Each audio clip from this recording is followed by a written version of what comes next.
नादान सजाने ने भी सोचा चा मेरी आस से फुल तैं घेर दितन निमी शिकवा कीता कहीं जाते तूने दर्द ते शाम सवेल लितन हम ही सोचा मैं को सोखड़े से तैं ला दर्दें दे ढेर दितन तेरे अणखोट हाथ में चुमदा हम वे हाथ तैं गहरे फेर दितन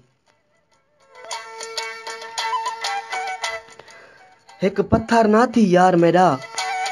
दूजा गहरे दा गमखार ना बन जिमें यार हमें उमें यार बन यार ते सही अगयार ना बन मैं को शाम फजर मैं को रोलन दा तू गैर दा हथियार ना बन तेरा सामल खिजमतगार हमें तू गैर दा खिजमतगार ना बन।